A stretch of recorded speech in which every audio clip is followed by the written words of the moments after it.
என்ற பெயர் மயூரதாஸ். வேலுப்பிள்ள செல்லமுத்துவின் மூத்த பெண்பிள்ள யோகேஸ்வரியின் 4வது படி என்னால். மரணம் தூரத்திலிருந்து பார்க்கும் போது தத்துவம், அருகிலிருந்து உணரும் போது தீரா வலி. அம்மம்மா அருகிலிருந்து உணரும் மரணம் தீரா வலி.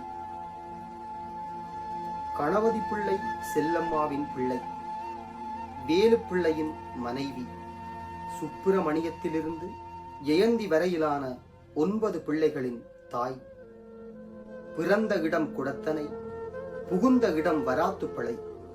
வாழ்ந்த தேசங்கள் தமிழீழம் மற்றும் கனடா.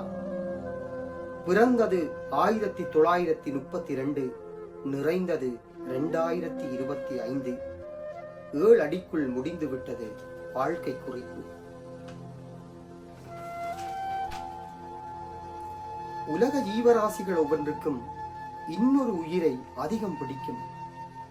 ஒருவருக்கு அம்மாவை பிடிக்கும், இன்னொருவருக்கு அப்பாவை பிடிக்கும், கணவனை பிடிக்கும், மனைவியை பிடிக்கும், மகனை பிடிக்கும், மகளை பிடிக்கும், அண்ணனை, அக்காவை, தம்பியை, தங்கையை, அண்ணியை, அத்தானை, மாமியை, மாமாவை, பெரியப்பாவை, பெரியம்மாவை, சித்தப்பாவை, சித்தியை, நண்பியை, நண்பனை, காதலனை, காதலியை பிடிக்கும்.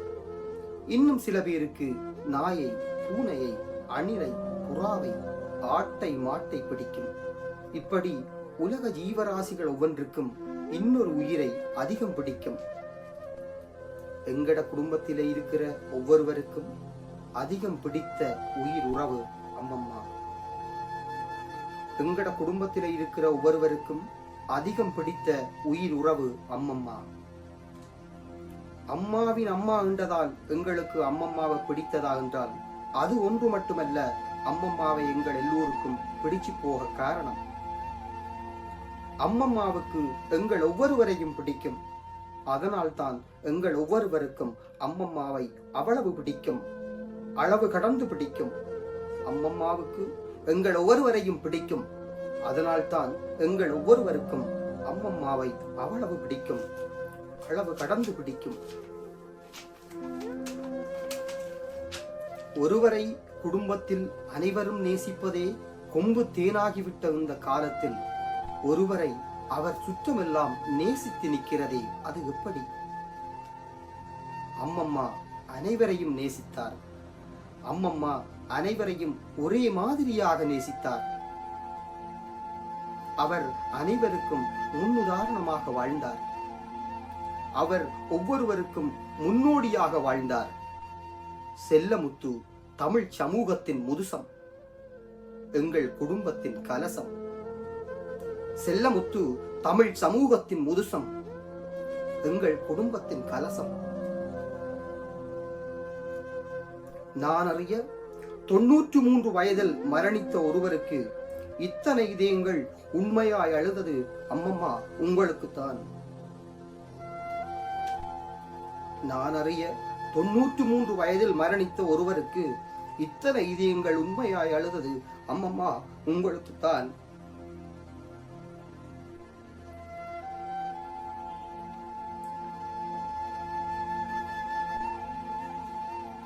அம்மம்மாவை அவர் வாழ்ந்த வாழ்க்கையை முழுமையாக சொல்லிவிட ஆசைதான்.